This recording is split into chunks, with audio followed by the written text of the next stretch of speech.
Здравейте, приятели на MPD Service.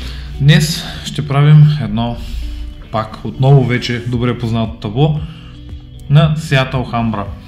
Ето го.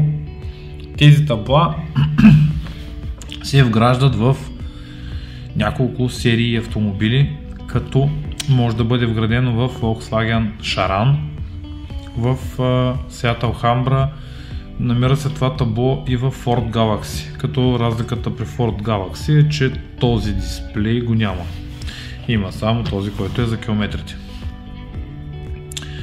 В общи линии така се характеризират таблата, но са срещани и в трите типа табла, в трите автомобила.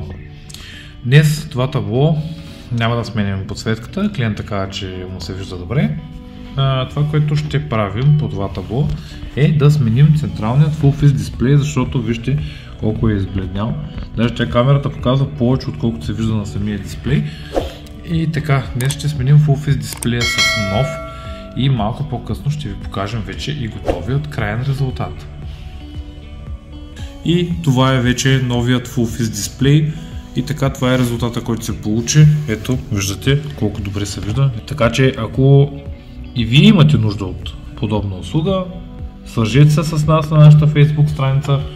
Отново казвам, най-доброто решение във Facebook страницата ни имаме посочен телефон, най-добре ни звъннете, за да можем най-бързо максимално да отговорим на вашите въпроси. Тъй като когато ни пишете, понякога сме заети, не можем да отговорим на всичките ви въпроси, няма как да реагираме веднага.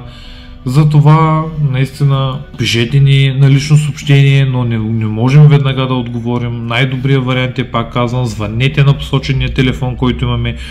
Важи и за абонатите от TikTok. Има линк най-отгоре в профила, когато отворите нашия профил. Линка, който ще ви препрати във Facebook страницата. Съответно там може да натиснете да видите посочения телефон, който е още в началото на страницата излиза. Обадете се на посочения телефон, за да можем да се уточним и да стане максимално бързо, като по този начин спестявате време и на вас, за да може веднага да отговорим на вашите въпроси.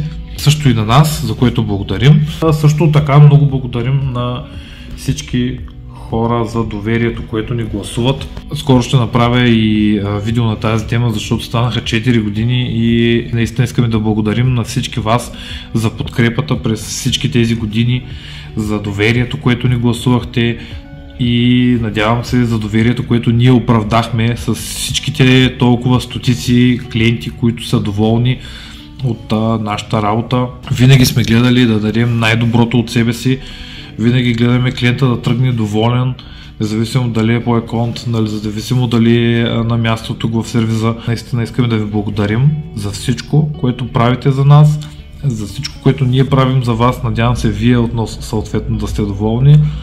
И така, но това, пак казвам, ще бъде тема на следващото видео. Ако пък подобни видеа ви харесват, може да се абонирате за нашия канал с камбанка.